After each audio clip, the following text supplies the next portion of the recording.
Alors, on est cette semaine dans le 5e Pérec de Pirkei Avot. Si vous avez compris, toutes les semaines on fait un Pérec, même que les gens me disent Rabbi, vous avez fait le 4e Pérec, on n'a pas la fin du 3e. Non, ils n'ont pas compris. Chaque semaine on fait un peu de chaque Pérec. Alors, le 5e Pérec il dit Be'asaram ha'marot nivra ha'olam. Akadosh Baruch Hu, il a créé le monde avec 10 paroles. Huma Talmud Lomar. Dit le Tana, et pourquoi Kadosh Baruch Hu, il a créé le monde avec 10 paroles? Ve'alo b'ma'amar echad yachol libarot.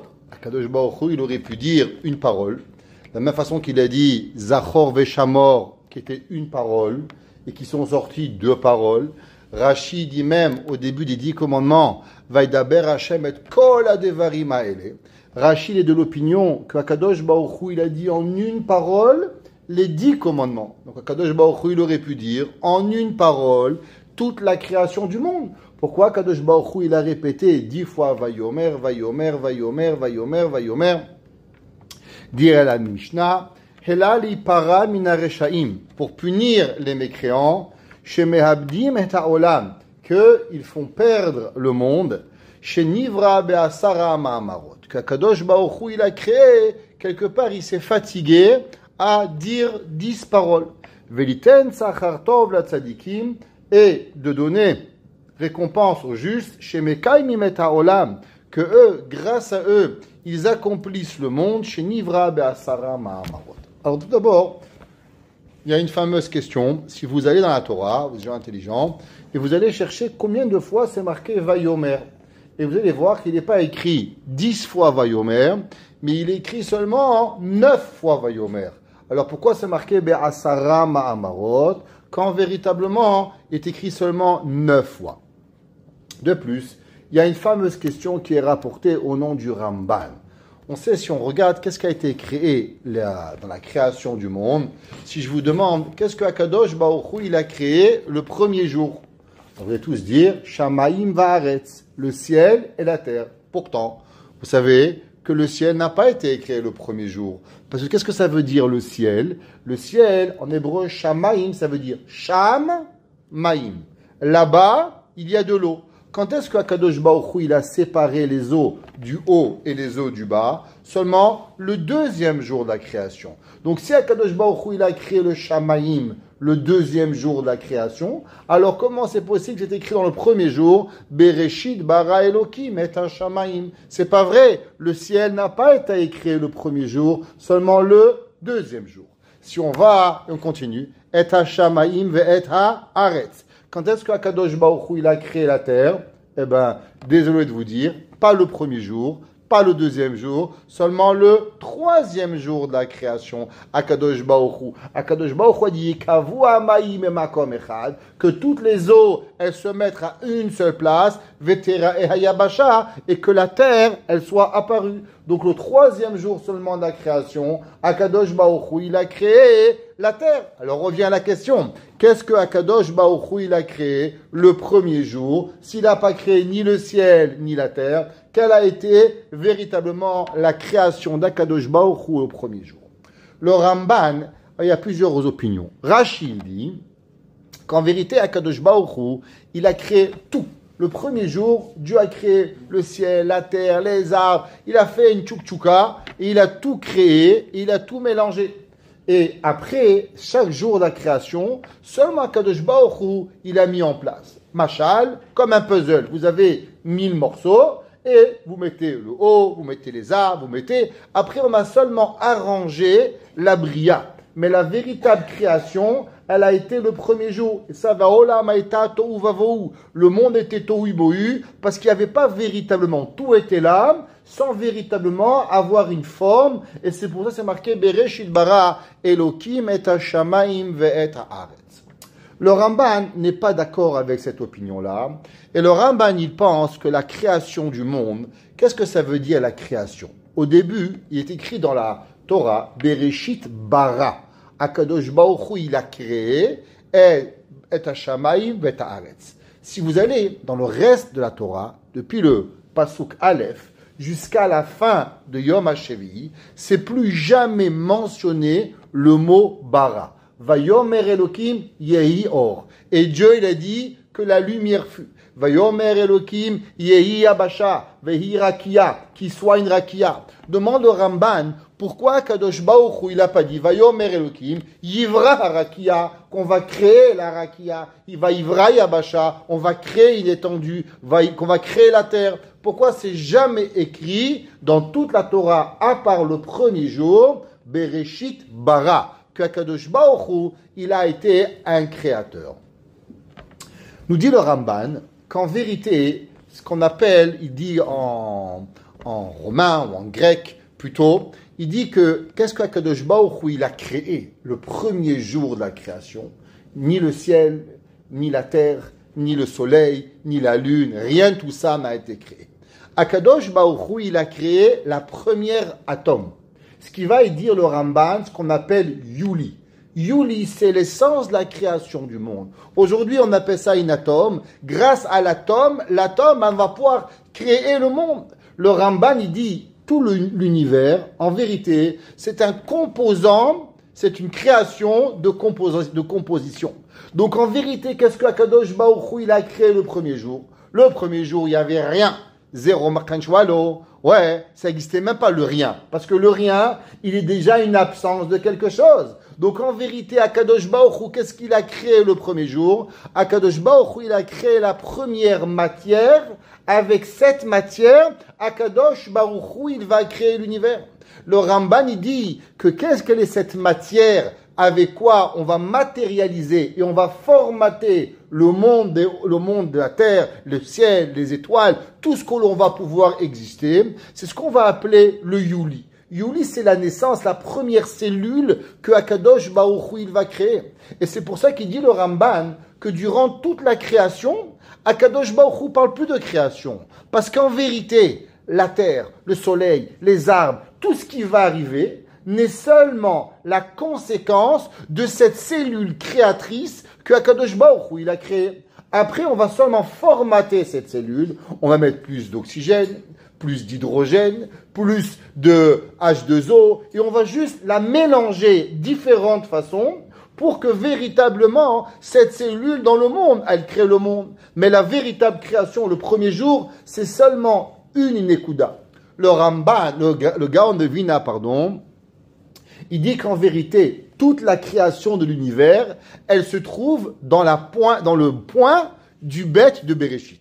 Qu'est-ce que ça veut dire? Le bête, comment on écrit? Il y a un bête et il y a un bête. Bereshit, c'est un bête. Et dedans, il y a un point. Le Gaon de Vina, il dit, toute la création de l'univers se situe dans le point du Bereshit. Qu'est-ce que ça veut dire, ce Gaon de Vina, que toute la création se situe dans le point du bête? Parce que véritablement, toute la création, comment elle a existé? Eh bien, la création du monde n'a commencé qu'à travers cette cellule. Et après, on a formaté cette cellule pour pouvoir arriver à ce que Akadosh Baruch Hu, il a créé le monde. Donc, quelle a été en vérité la première création du Ramban? Ni le ciel, ni la lune. La première cellule. C'est tout ce que Akadosh Baruch Hu, il a créé. Et avec cela, Akadosh Baruch Hu, il va formater l'univers, formater le monde, formater les arbres, les humains, tout ce que vous voulez, parce que c'était ça, véritablement, la création que Akadosh Baruch Hu, il va exister.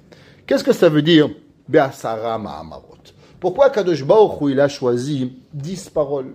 Pourquoi Akadosh Baruch Hu n'a pas choisi 5 paroles? Pourquoi Akadosh Baruch Hu n'a pas choisi 20 paroles? Demande Rabbeinu, Rabbi Yaakov Kaminetsky. Il dit, pourquoi on a choisi ce chiffre 10? Alors, il y a quelque chose qui dit qu'à travers le temps, jamais on a réussi à comprendre, à travers tous les chercheurs, les philosophes, le Kuzari déjà, au Xe siècle, il s'est posé la question, comment ça se fait que tout le monde, que ce soit de l'Afrique, à la Chine, à l'Europe, tout le monde marche sur des décimales? 10, 20, 30, 100, 1000, 10 000, ça marche sur un décimal. Demande le Kuzari, quelle est la raison pourquoi Hakadosh Baruch Hu, tout l'univers marche avec 10?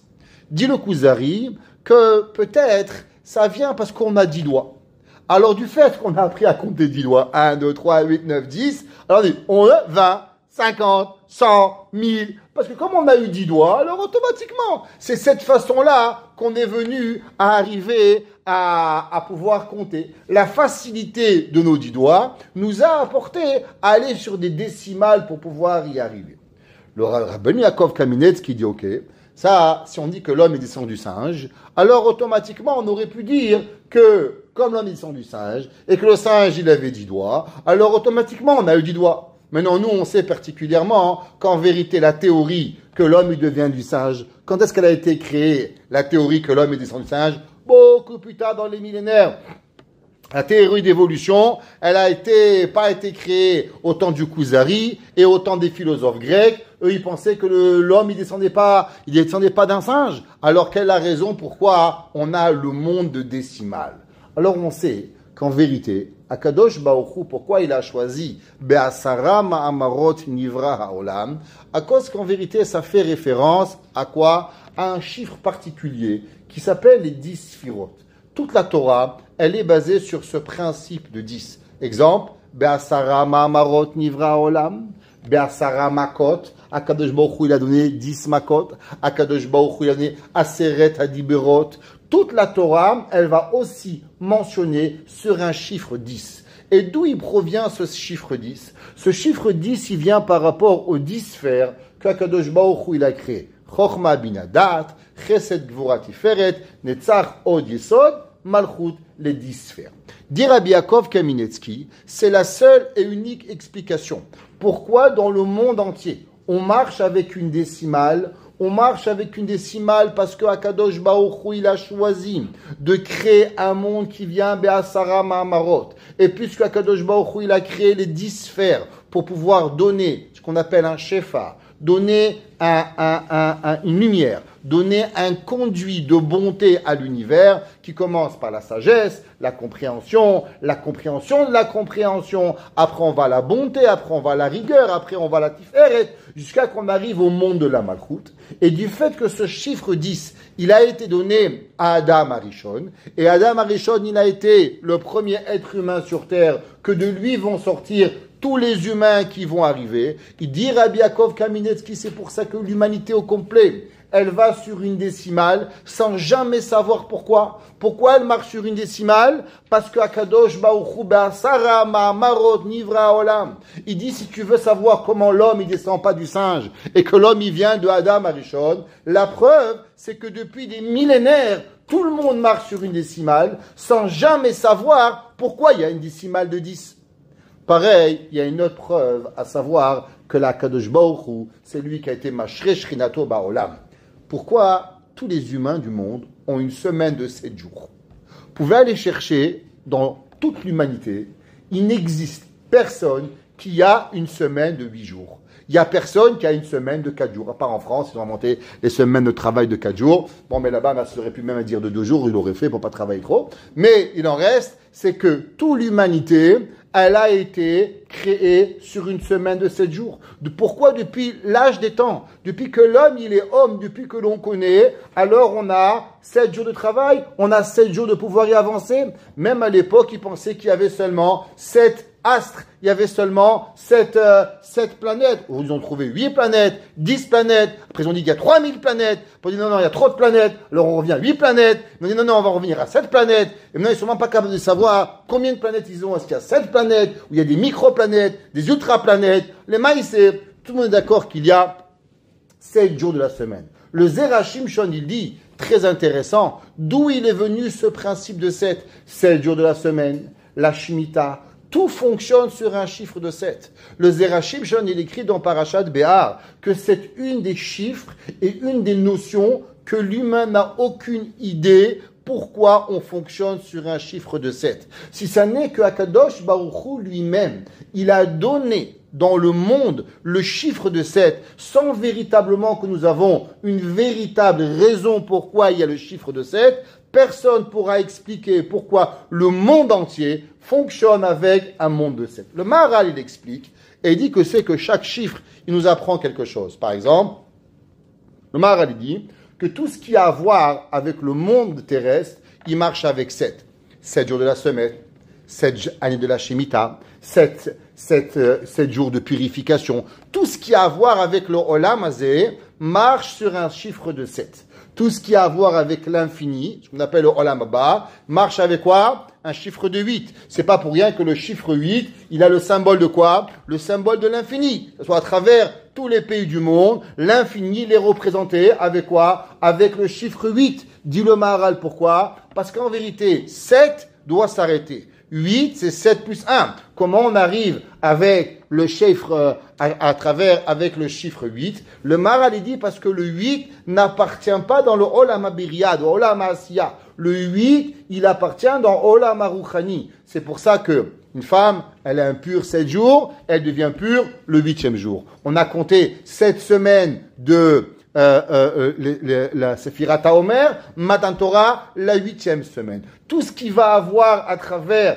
la ce qu'on appelle la Tara, la Gdusha, Olam Haba, tous les mondes supérieurs, ils ont tous à voir avec quoi? Avec le chiffre 8. Le chiffre 8, il représente ce qu'on appelle le Olamot HaElyonim et pas le Olam HaTarton. Donc il dit le Zera Shimshon. C'est pour ça que dans le Olam HaAsiya, tout fonctionne avec un chiffre de 7. Et pourquoi nous avons des décimales de 10? Pourquoi Kadosh Baruch Hu, il a créé 10 doigts et pas 12 doigts? Vous imaginez un pianiste avec 12 doigts, il ferait un canon, il serait là encore plus grand. Pourquoi Kadosh Baruch Hu, il n'a pas créé Béhémet 6 doigts dans chaque main? Et on a des hommes qui ont 6 doigts. Qui a jamais vu ça déjà? Moi, j'ai déjà vu un pianiste qui avait 12 doigts. Alors pourquoi Kadosh Baruch Hu n'a pas créé l'humain avec 12 doigts? La réponse est que Kadosh Baruch Hu, il a été mâcheré dans nous pour nous apprendre que véritablement tout ce qu'on le reçoit de Akadosh Baruch Hu, il nous donne à travers les Asara Sfirot. Et quand on voit la Torah, Be'asara Ma'amarot Nivra Olam,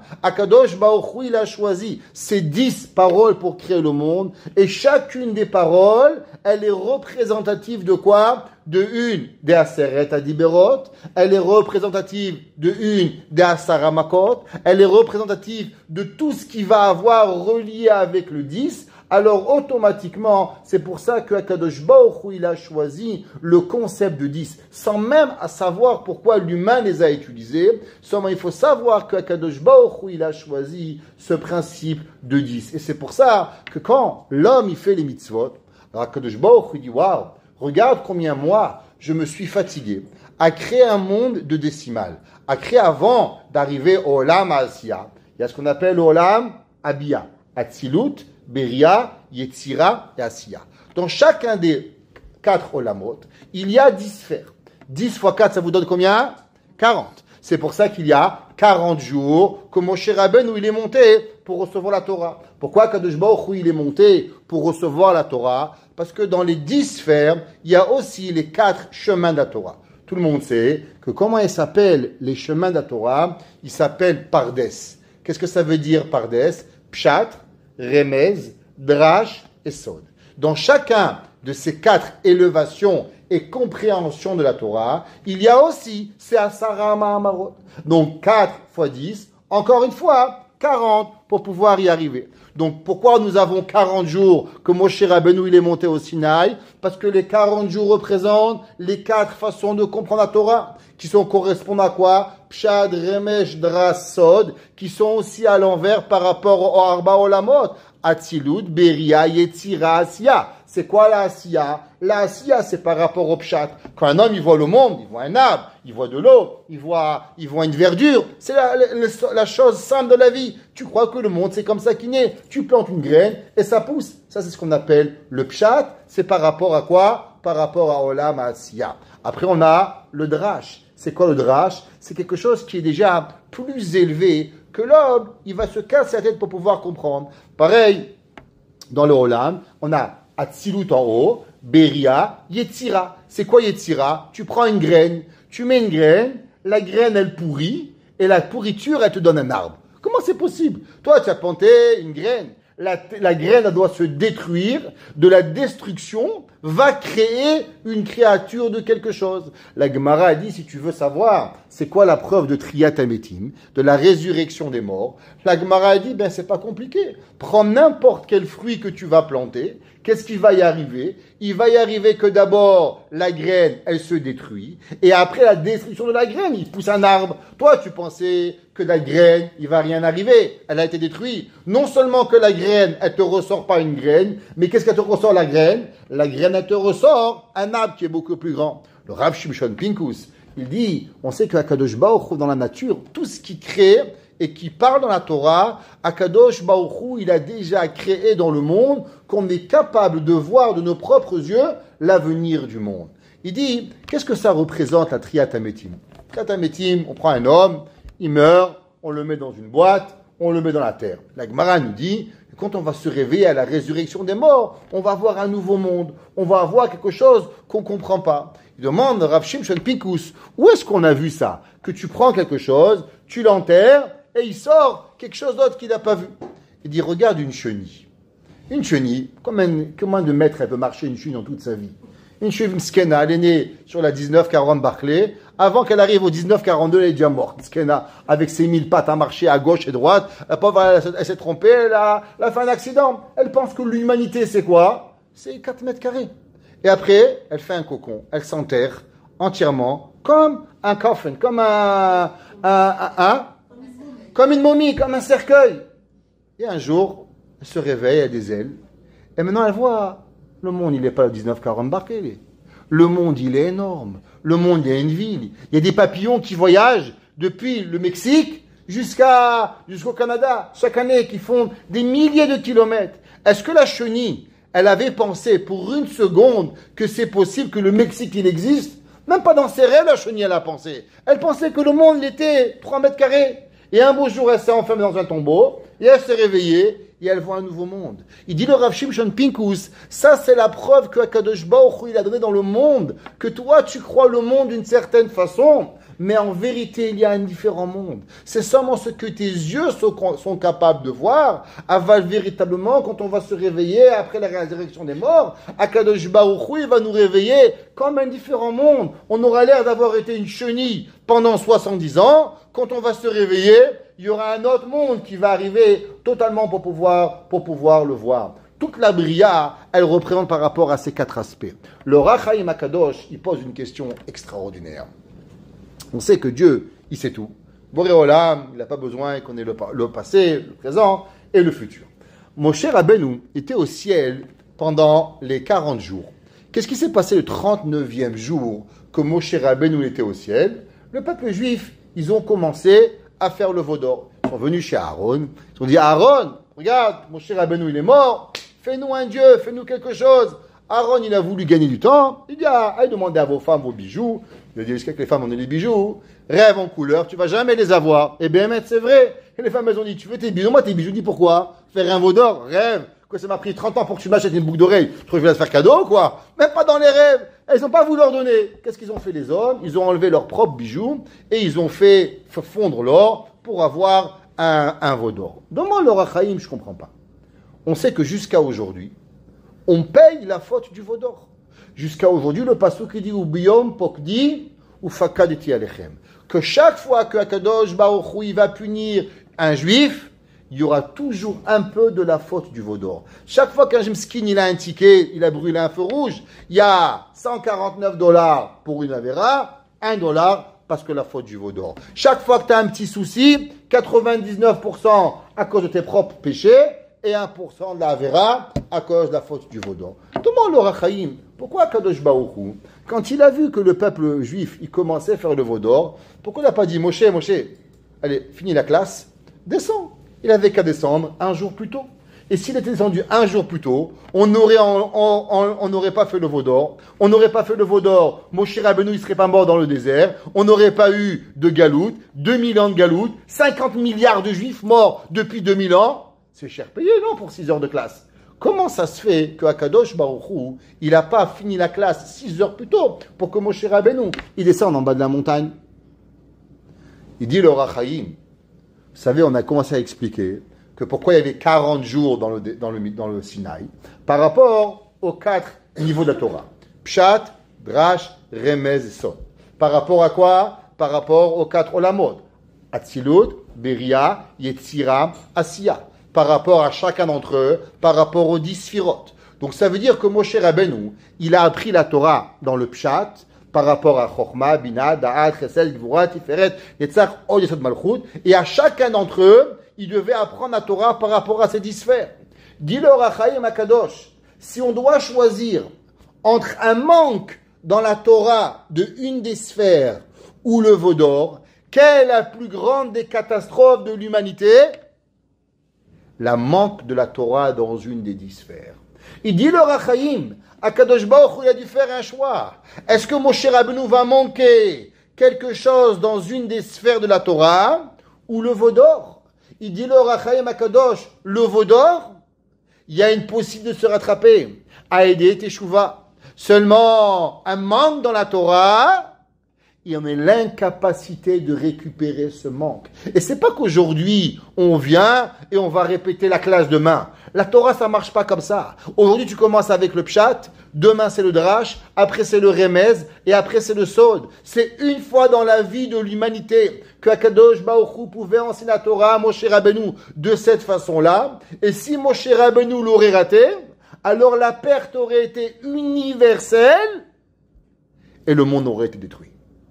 Ça veut dire, on sait tous que c'est marqué Vayi Echad, Vayi Erev, Vayi Boker, Yom Echad, et ce fut la nuit, ce fut le jour 1.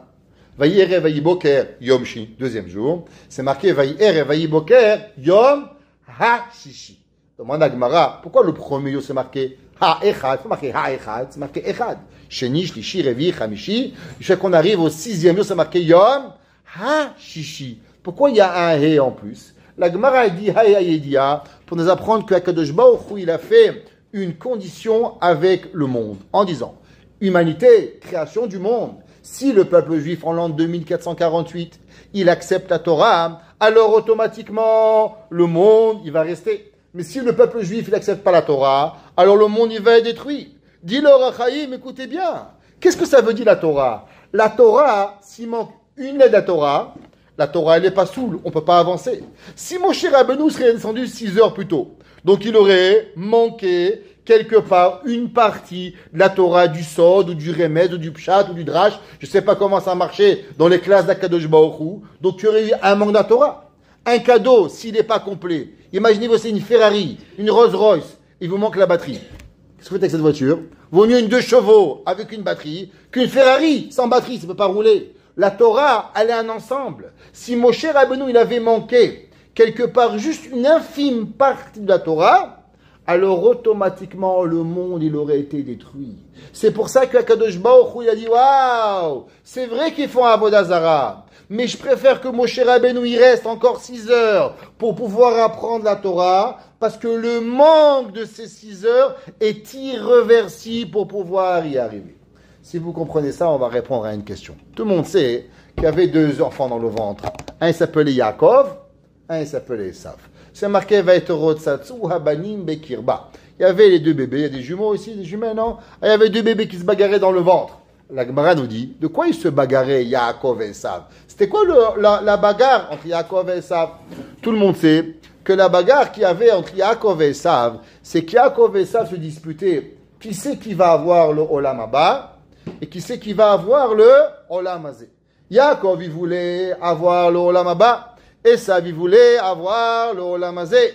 Yaakov, il disait, ok, mais si je veux des téphilines, il me faut une vache, parce que sans vache, je ne peux pas avoir du cuir. Donc c'est vrai que je veux le Olam Haba, mais je veux que tu me laisses utiliser le Olam Hazé pour pouvoir arriver à mes biens que pour faire mon Olam Haba. Si c'est comme ça, alors pourquoi la Torah, quand elle parle des Berachot, elle ne parle que des Berachot qui ont à voir avec le Olam Hazé? Pourquoi la Torah nous dit Imbechokotai telechu, vejokotai tishmeru, gishmechem beitam, je n'ai la pluie? Je ne comprends pas. C'est que des Berachot matériels. Mais le matériel à qui il appartient? Il appartient à Esav. S'il appartient à Esav, c'est quoi la permission que les Juifs nous avons de profiter de ce monde? Comment on va chez le tailleur se faire un beau costume? Pourquoi on achète une belle cravate? Parce qu'on n'a pas le droit. On devrait acheter une cravate à la Bnei Brakish, tout pourri, toute sale, moche. Peut-être c'est comme ça qu'on devrait exister. Si Béhémet, le Olam Hazé, il appartient que à Esav, qui nous donne à nous, le peuple juif, le droit de profiter du Olam Hazé, parce qu'on a pris l'Olam Haba. Alors Béhémet Esav, il a une ta'ana contre nous. Vous êtes des voleurs, vous prenez mon monde, vous avez pris l'Olam Haba. Pourquoi vous voulez me prendre aussi le Olam Hazé? Il y a plein de réponses. Une des réponses, elle est, qu'est-ce que Akadosh Baruch Hu il a dit? Akadosh Baruch Hu il a dit que si le peuple juif, il accepte la Torah en l'an 2448, alors Akadosh Baruch Hu, il accepte le monde. Il accepte de continuer à créer le monde. Mais si Akadosh Baruch Hu, si le peuple juif, il refuse la Torah, alors automatiquement, qu'est-ce qui s'est passé? Alors Akadosh Baruch Hu, il va détruire le monde. C'est marqué dans le pasuk. Ofia Hashem me'ar paran. Akadosh Baruch Hu, d'abord, il est parti de la création du monde. J'ai voulu la Torah, Torah Maktivba. Qu'est-ce qui est écrit dans la Torah? Parti chez Esav. Esav, il a dit, Lotir Tzach, faut pas tuer. Il a dit, mais moi, je vis sur l'épée, donc je ne peux pas prendre la Torah. Donc Esav, il a refusé la Torah. Donc si on avait suivi qu'il n'y avait que Esav dans le monde, qu'est-ce qui serait passé? Le monde, il aurait été détruit. Il est parti chez Ishmaël. Il m'a dit, Ishmaël, qu'est-ce que tu veux? Torah Aktivba, il y a marqué le Tignov. Il dit, comment c'est marqué le Tignov? Mais je vis sur cela. Comment c'est possible de ne pas y arriver? Je sais qu'il est arrivé sur le peuple juif, est-ce que vous, la Torah, qui sont dit, Na, c'est Venishma. Donc le monde, il n'existait que grâce à qui? Que grâce à Israël. Donc puisque maintenant le monde n'a existé que grâce à Israël, c'est pour ça que ça nous donne le droit au peuple juif, de profiter du monde. Parce que grâce à Naaseh Venishma, non seulement on a accepté la Torah, mais on a donné la vie au monde entier. Parce que c'est seulement grâce à nous que le monde il a existé. Donc puisque c'est grâce à nous que le monde il a existé, c'est pour ça maintenant qu'en vérité, Akadosh Baruch Hu, il nous a donné le droit de profiter du monde. C'est pour ça que la Torah te dit, maintenant, ton sachar dans Olam Haba, d'ailleurs que tu le reçois. Mais en faisant la Torah, non seulement tu vas avoir le Olam Haba, mais aussi tu pourras profiter du Olam Hazé. Pourquoi tu pourras profiter du Olam Hazé? Parce que grâce à la Torah maintenant, alors tu donnes à Akadosh Baruch Hu la véracité que le monde n'existe qu'à travers la Torah. Donc puisque maintenant tu es Shomer Torah, alors maintenant le monde il peut exister. Mais si tu ne fais pas la Torah, alors automatiquement le monde il n'avait pas lieu de pouvoir exister. C'est pour ça que la Mishnah dit Be'asara Ma'amarot Nivra Olam. Pourquoi Akadosh Baruch Hu il a créé le monde avec Asara Ma'amarot? Akadosh Baruch Hu il a voulu donner l'importance de ce que ça représente la Torah. Akadosh Baruch Hu il aurait pu créer un monde en disant un mot, Bereshit, et dire Bereshit Vayomer 10 fois, et tout aurait été créé. Même parler à Akadosh Baruch Hu, il n'a pas besoin de parler. Parce que le Zohar il dit qu'en vérité la première création du monde c'est quoi? C'est marqué dans Tikkun HaZohar Samer Zayin, il dit le Rabbi Shimon Bar Yochai, qu'est-ce que ça veut dire Bereshit bara Elokim et Hashamayim vet haaretz? Rabbi Shimon Bar Yochai demande la même question, puisque le Shamayim n'existait pas que le deuxième jour, et que Haaretz n'avait pas existé. Alors ça veut dire quoi Shamayim va Haaretz? Il dit, le Zohar, chose extraordinaire. Il dit, vous savez, qu'est-ce qu'un enfant il fait avant de parler? Avant de parler à un enfant, qu'est-ce qu'il fait? Il fait des sons. Parce que le son est le début de la parole. Donc il dit en vérité, si Akadosh Baruch Hu Bereshit, c'est le début de la parole, qu'est-ce que Akadosh Baruch Hu il a créé avant la parole? Il a créé le son. Donc il dit le Zohar, Bereshit bara, quelle a été la première création du monde? Et Hashamayim. C'est quoi Shamaim? Shamaim Zukala, c'est le son. Vet Haaretz, et la terre, Zodibura. Parce que quand Akadosh Baruch Hu il a parlé, c'est là qu'il a matérialisé la création. Mais en vérité, la première création qui est de rester spirituelle, c'est pas la parole. C'est quoi? C'est le son. Comment vous appelez un chanteur extraordinaire? Un diva. Pourquoi vous appelez un diva un chanteur extraordinaire? Vous n'avez pas un gars de hockey qui s'appelle un diva quand il joue? Il dit le Zohar, vous savez pourquoi? Parce que le son, à l'état pur, à qui il appartient? Il appartient Béhémet à Akadosh Baruch Hu. Akadosh Baruch Hu le son. Et c'est pas pour rien. Qu'est-ce que nous faisons le jour de Rosh Hashanah? Pourquoi on fait un son de chauffard? Pourquoi on ne fait pas une prière? Parce que Rosh Hashanah s'est rapporté à Akadosh Baruch Hu au moment de la pensée où Akadosh Baruch Hu il a créé le monde avant même qu'il y a un dibour. Et c'est pour ça qu'on fait un son. Qu'est-ce qu'on fait comme son? Tout. Et après, qu'est-ce qu'il fait? Pourquoi un bébé il pleure comme ça? Parce que la saccadation du pleur du bébé, c'est ça qui commence à apprendre au bébé les consonnes et les voyelles. un pleure, ça c'est une voyelle. Et après il fait c'est quoi? C'est une consonne. Alors le début de la parole d'un enfant c'est quoi? C'est un pleur simple et un pleur saccadé qui donne une consonne et une voyelle. C'est pour ça qu'il dit le Zohar Bereshit bara Elokim et ha-shamaim, shamaim zukala, parce que le son est pur, c'est quoi? C'est quelque chose de totalement spirituel. Vet haaretz, c'est la terre. Au moment que il a parlé, la parole, elle a concrétisé. La parole de Dieu, elle a matérialisé le monde. C'est pour ça qu'est-ce que vous dites comme bracha? Baruch ata Hashem Elokeinu melech haolam, shehakol niya bidvaro. Que tout a été avec la parole. Pourquoi vous dites pas shehakol nivra bidvaro? Pourquoi vous dites shehakol niya? Qu'est-ce que ça veut dire niya? A existé. Nivra a été créé. Alors pourquoi quand on fait de la bracha, on ne dit pas shehakol nivra bidvaro? Et ne pensez pas que le terme nivra n'existait pas. La preuve, quelle est la deuxième bracha que vous faites quand vous êtes marié? Shehakol bara lichvodo. Alors pourquoi vous ne dites pas shehakol bara bidvaro? Pourquoi on dit shehakol niya? La réponse, elle est simple, parce que pas tout a existé grâce à la parole. Il y a eu une création qui est venue avant la parole, qui a été quoi? Qui a été le son, qui était la pensée divine à Kadosh Baruch Hu. C'est vrai qu'on dit shehakol niya. Toute chose que tu peux prendre, que tu peux utiliser, Béhémet, il est avec la parole. Mais il y a eu d'autres créations qui sont venues préalablement à travers quoi? À travers Béhémet, la pensée d'Akadosh Baruch Hu. C'est pour ça qu'en vérité, qu'est-ce que ça veut dire Bereshit? Pourquoi Akadosh Baruch Hu, il n'a pas dit Bereshit, il n'a pas dit Vayomer, il a dit Bereshit? Parce que la première parole d'Akadosh Baruch Hu, si ça avait été écrit Vayomer Elokim, parler, ça veut dire qu'il y a déjà eu préalablement une création de la voix. Comment Akadosh Baruch Hu t'explique que le début, ce qui a créé et précédé la création du monde, ça a été Béhémet de créer la parole. Parce que le deuxième Vayomer n'a pu exister seulement quand Akadosh Baruch Hu avait déjà Béhémet créé la parole. C'est pour ça que la première création, si on voudrait dire comme le Ramban, que toute la création Béhémet, c'est la première cellule. Mais en vérité, pour pouvoir créer la première cellule, qu'est-ce qu'il fallait? Il fallait créer la parole, parce que c'est la parole qui est créatrice. Baruch She'amar ve'haya ha'olam. Donc on ne peut pas dire Vayomer, parce que Vayomer est déjà une deuxième étape par rapport à la création. C'est pour ça que c'est marqué Bereshit. C'est quoi Bereshit?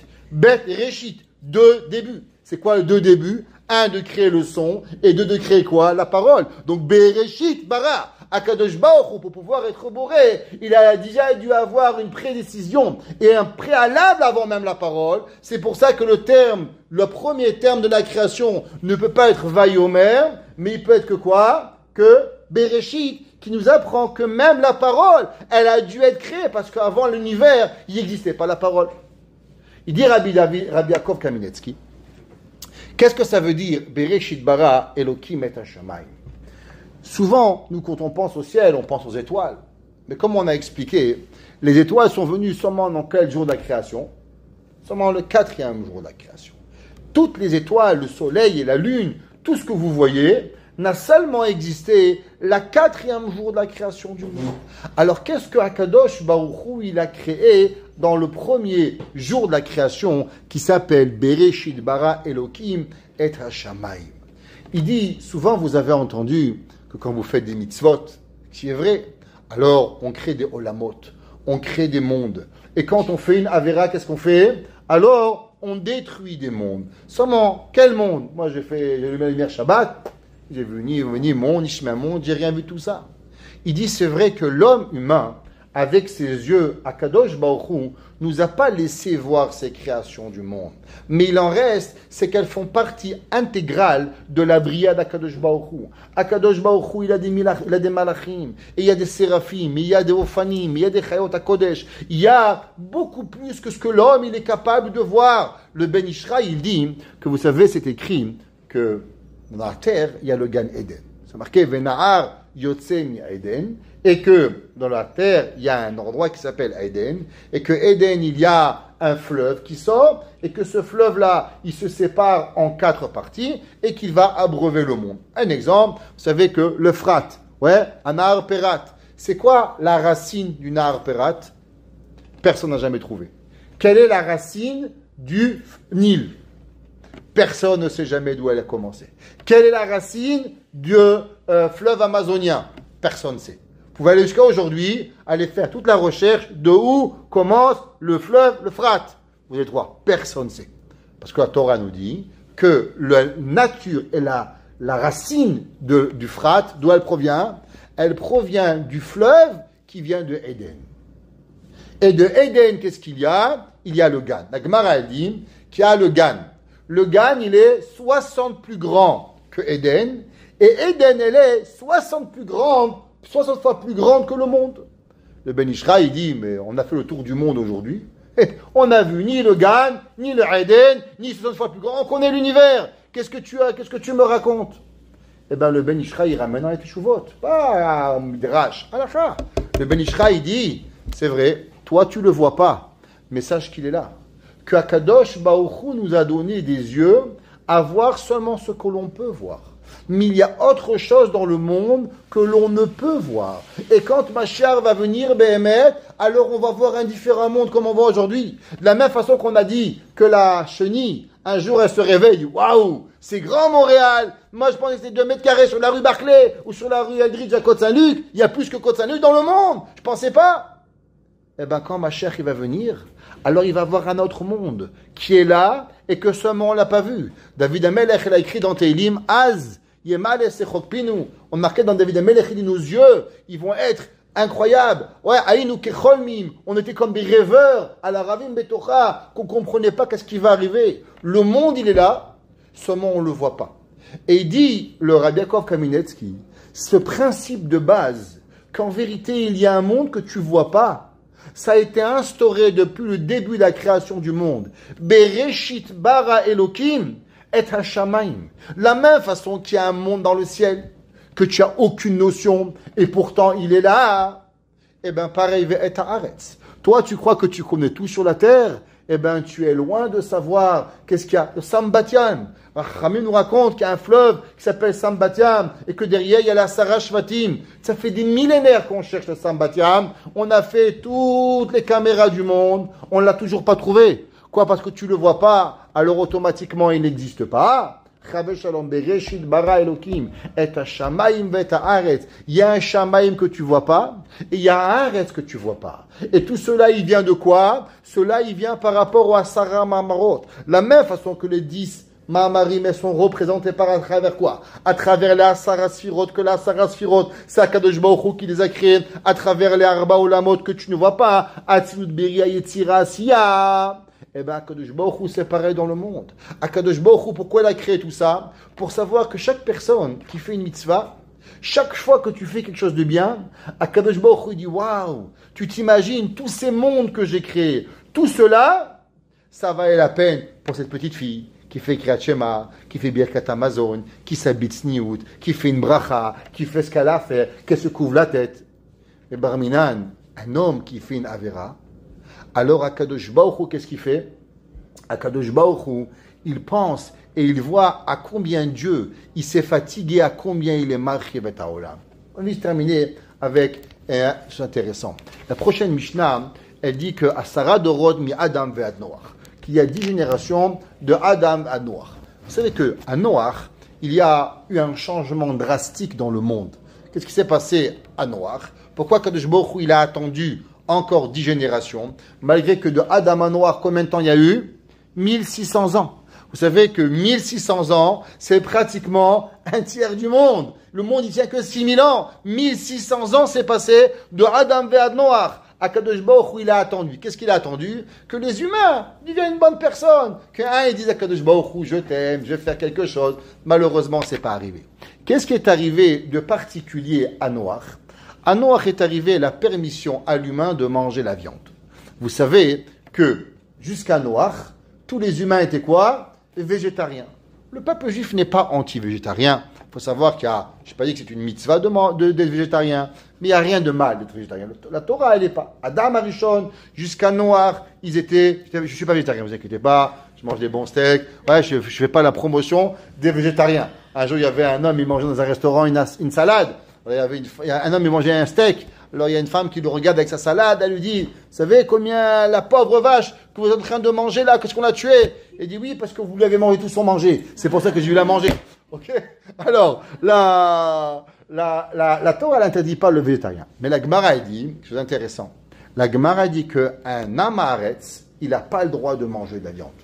Un Talmid Chacham, il peut manger de la viande. Il y a une discussion dans les opinions des Chachamim. Pourquoi un Amaretz, il n'a pas le droit de manger de la viande? Le Ran, Rabbeinu Nissim, il dit à cause qu'on a peur qu'il ne va pas bien faire la halacha, il va mal faire la shechita, il va mal faire ce qu'il y a à faire, c'est pour ça qu'il vaut mieux pas qu'il la mange. Rabbi Yaakov Kaminetsky, il dit pas du tout. Si c'était cela, alors on aurait dû dire Amharet she'eno yodeh halachot, qui ne mange pas, celui ignorant de la halacha, alors il n'a pas le droit de la manger. Pourquoi la Torah a dit Amharet, il n'a pas le droit de manger de la viande? Alors vous savez qu'on a déjà dit souvent dans nos cours un principe, qu'il y a, encore une fois, 4 éléments de la création du monde. C'est quoi les 4 éléments de la création du monde? Domem, Someach, Chai, Medaber. Il y a 4 éléments. Domem, l'inerte, Someach, le végétal, Chai, le vivant, et Medaber, l'homme. Et le Kuzar, il dit qu'il y a un 5e qui s'appelle Israël. Domem, Someach, Chai, Medaber. Israël qui est au-dessus du 4e élément qui s'appelle le Medaber. Maintenant, chaque élément, il a un rêve. C'est quoi le rêve de chaque élément? Le domaine, il a envie de devenir tsomeach. Le tsomeach, il veut devenir chai. Le chai devenir quoi? Medaber. Le medaber, qu'est-ce qu'il veut devenir? Israël. Chaque élément, il a envie de devenir plus haut. Comment il se passe? Le domaine, l'inerte. Qu'est-ce qu'elle rêve, la terre? Que tu lui mets une graine dedans. Quand tu mets une graine dans la terre, qu'est-ce que tu as rendu ta terre? Qui est inerte. Tu l'as donné maintenant une force d'être tsomeach, de pouvoir passer à l'étape supérieure de devenir un tsomeach. Maintenant, un tsomeach, il y a un bout de gazon, il est comme ça. Je dis, monsieur, bout de gazon, de quoi tu rêves? Je dis, moi, je rêverais d'être une vache. Je rêverais d'être un mouton. Je t'imagine, je ne bouge pas. Je suis là, j'aimerais partir à droite, à gauche, voir les trains. Ça serait intéressant. Comment le tsomeach, il peut devenir un chai? Eh bien, quand la vache, elle mange de l'herbe, alors maintenant, en mangeant de l'herbe, qu'est-ce qu'elle est? Eh bien, elle devient supérieure au tsomeach. Elle devient un chai, parce que la vache, elle a besoin de 100 kilos par jour de manger. Alors, grâce aux 100 kilos ou aux 20 kilos, je ne sais pas combien elle mange une vache, de gazon, de tsomeach, alors tout ce qu'elle mange devient maintenant une partie. Elle a intégré quoi? Elle a intégré à devenir un chai. Maintenant, imaginez-vous, vous avez une petite vache. Vous demandez à la vache, dis-moi la vache, de quoi tu rêves? La vache, elle va vous dire, je rêve d'une seule chose. Pourquoi je suis bête?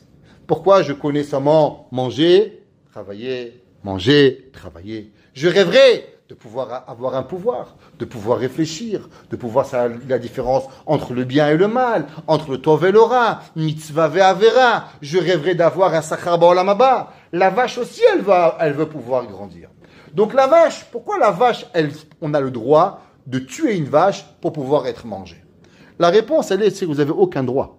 C'est pas parce que vous êtes un humain que vous pouvez tuer une vache. C'est parce que quand vous mangez une vache, alors vous rendez et vous élevez la vache de chai à medaber. De la même façon que la vache, quand elle mange l'herbe, elle va aider l'herbe à passer de tsomeach à chai.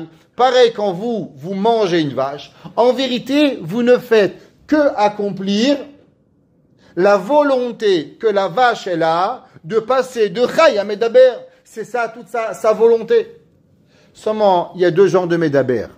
Il y a un medaber à 4 pattes et il y a un medaber à 2 pattes. Un homme qui mange une vache, qui mange de la viande, mais malheureusement, il ne fait pas les mitzvot, alors même la vache, elle ne veut pas être mangée par lui. Pourquoi la vache? Parce qu'elle dit la vache, avant, quand j'étais un chai, je faisais Ratzon Hashem, Hashem m'a créé une vache, Hashem m'a créé un mouton. Je fais rien de mal. Je suis le Ratzon d'Akadosh Baruch Hu. Je fais à 100% à chaque seconde la volonté de Dieu. Je vous demande une question. Est-ce qu'une vache, quand elle arrive au ciel, dit, pourquoi tu n'es pas devenu un éléphant? Je dis, mais tu vas faire une trompe. Je suis une vache. Je suis une vache, je reste une vache. Et le mouton, on va dire, pourquoi tu n'es pas devenu un rhinocéros? Il dit, moi, je ne suis pas un rhinocéros. Je ne vis pas en Afrique. Je vis à Montréal. Je suis un mouton. Le mouton, en étant un mouton, il n'a jamais fait rien de mal pour être un mouton. La vache, elle est Mekayem Ratzon Hashem parce qu'elle est devenue une vache et qu'elle reste une vache. Mais quand un homme qui a un amaretz, il mange une vache, qu'est-ce qui se passe? Eh bien, non seulement il a mangé une vache, non seulement il n'a pas élevé la vache, mais il a abaissé la vache. Parce que nous dit le Seporno, qu'un homme qui se comporte comme un animal, il n'est pas un animal, il est pire qu'un animal. Parce que l'animal, il n'a pas de réflexion. Mais toi, tu as une réflexion et tu te comportes comme un animal, alors tu es pire que l'animal. Le Seporno, il dit qu'un homme qui se comporte comme une vache, il est pire qu'une vache. Alors pourquoi le Hamaretz, il n'a pas le droit de manger la viande? Parce que tu n'as jamais eu le droit de manger la viande. Ton seul droit est l'élévation de la matière à une matière supérieure. Mais de l'élévation de prendre une matière et de détruire une matière, tu n'as pas le droit. Vous allez me dire, mais ça sort où ce Issour? Baltashrit. C'est quoi Baltashrit? Interdit de détruire. C'est quoi l'interdiction? Il y a une fleur, tu la coupes. Pourquoi? C'est comme ça, j'ai envie. Pourquoi tu n'as pas le droit de couper une fleur? C'est mon arbre. Mais tu n'as pas le droit. La nature ne t'appartient pas. Toute chose qu'Hachem il a créée, il a une raison pour pouvoir donner un arbre, pour donner des fruits. Tu n'as pas le droit de couper un arbre fruitier. Pourquoi? Parce qu'à Kalbi, je veux du bois. Mais le bois par rapport à une pomme, ça s'appelle détruire. On n'a pas le droit de couper un arbre fruitier pour avoir du bois. Oui, mais ça va me chauffer. Je dis oui, mais va te chauffer avec un bois qui ne donne pas de fruits. Un arbre qui donne des fruits, faut le laisser pousser parce qu'il va s'élever, il va grandir, il va te donner plus à pouvoir arriver un jour que ce tsoméar fasse partie du rail d'un être vivant. Quand tu prends un arbre et tu le brûles, qu'est-ce que tu fais? Alors tu le détruis de tsoméar et tu le ramènes à quoi? À domem. Prendre quelque chose de tsoméar, le ramener à domem, t'as pas le droit. Pareil de prendre un chai et de le ramener à un chai minus moins, t'as aussi pas le droit. C'est pour ça que dit la Gemara, min Adam ve'ad Noach, ou min Noach ve'ad Avram. Akadosh Baruch Hu, 10 générations, il a attendu, que à savoir comment l'homme il va se comporter. Quand Akadosh Baruch Hu, il a donné à Noach, il a vu comment Noach s'est comporté avec les animaux de la terre, comment Noach il a élevé la matière. Alors Akadosh Baruch Hu nous a donné un droit de continuer à élever la matière. Alors c'est vrai, les goïms ils disent, mais qu'est-ce qu'elle a fait la pauvre vache pour que tu la manges? T'as raison. Un homme comme toi, qui pense que t'es une vache, mange pas les vaches. Reste une vache comme la vache, t'as pas le droit d'en manger. Mais une personne qui va venir et qui va manger une vache, et qui va élever une vache, alors il a le droit. Alors ici, on va comprendre que c'est écrit. C'est marqué dans Chazal que tout celui qui mange, Shaché Achlou, Ve'en Bahem Divrei Torah, Keilu Achlou Mizivre Metim. Tous ceux qui ont mangé et qui n'ont pas dit un Dvar Torah, qu'est-ce qui leur arrive? C'est comme si ils ont mangé un korban des morts. Quel mort? Il dit le Baal Shem Tov, bien sûr. Quand tu manges une vache, qu'est-ce que tu as mangé? Tu as mangé une vache, donc c'est un chai. Tu as mangé de tsoméar, du végétal. Et qu'est-ce que tu as mangé? Tu as mangé du domem. Parce que le domem rêvait d'être tsoméar et le tsoméar rêvait d'être chai. Maintenant, quand tu manges une vache, qu'est-ce que tu viens de faire? Tu viens de manger domem, tsoméar, chai. Quand tu fais un Dvar Torah, tu viens d'élever le domem, le tsoméar et le chai. Mais quand toi maintenant tu manges parce que tu as un goinfre sans faire un Dvar Torah, keilu achlu mizivre metim. C'est comme si tu as mangé, que tu as tous tués. Tuer qui? La terre, le végétal et l'animal. Parce que chacun d'entre eux n'avait qu'un seul rêve, c'est de s'élever à une matière plus haute. Mais toi, quand tu manges pour remplir tes plaisirs sans pour élever à Kadosh Baruch Hu, alors l'homme, il détruit non seulement la vache, non seulement la végétation, mais même la terre que l'homme, elle a été poussée, ce végétal. Alors maintenant, tu viens de tuer 3 choses. C'est pour ça qu'Amishah dit, Shlosh Haché Achlou, 3 qui ont mangé, Ve'en Bahem Divrei Torah, pourquoi c'est marqué 3 et pas 4? 3, domem tsoméar chai. Les 3 éléments que tu manges quand tu manges un animal, alors automatiquement tu as détruit toute la nature parce que l'homme il n'a pas dit un Dvar Torah. Tandis que quand l'homme il vient et il élève la matière, Bereshit bara Elokim, quand l'homme il parle, quand l'homme il avance, quand l'homme il donne, quand l'homme il se sert d'Asara Ma'amarot pour pouvoir y arriver, Azim Ken Bemet, il peut élever avec lui toute la bria que Akadosh Baruch Hu l'a créée. L'obligation